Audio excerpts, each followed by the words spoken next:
Assalamualaikum dan salam sejahtera. Saya Muhammad Safwan bin Zulkarnain melaporkan terus dari Dewan Muazzam Shah Universiti Utara Malaysia bagi Karnival Kejaya UUM 2025.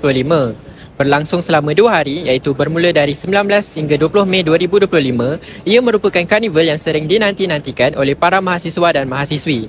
Karnival ini melibatkan lebih dari 40 agensi dari pelbagai sektor dan industri termasuklah perbankan, pemasaran, syarikat multinasional, teknologi, logistik dan macam-macam lagi.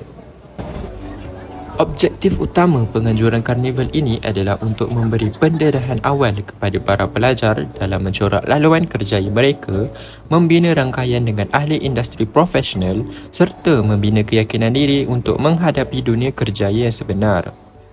Selain pameran kerjaya, turut juga diadakan slot ceramah kerjaya, semakan resume bersama majikan, pameran kereta dari pelbagai jenama, sesi temuduga secara terbuka, cabutan bertuah serta vendor-vendor yang menarik.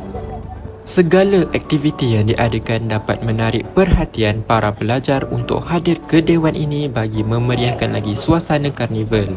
So, hari ini UUM buat Karnival Kejaya untuk tahun 2025.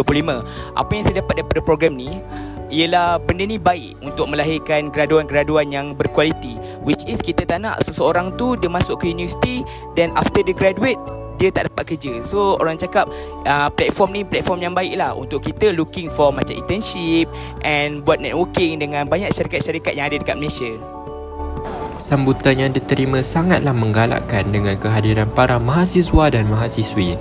Rata-rata pelajar memanfaatkan peluang ini dengan sebaik mungkin kerana mereka bukan sahaja hadir untuk mencari peluang pekerjaan, malah membina rangkaian profesional dengan para industri sejak dari universiti lagi.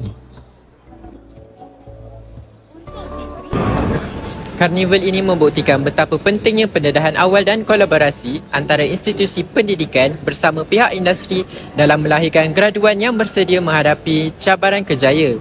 Syabas kepada pihak penganjur dan semua pihak yang terlibat secara aktif dalam menjayakan karnival ini bagi para mahasiswa dan mahasiswi.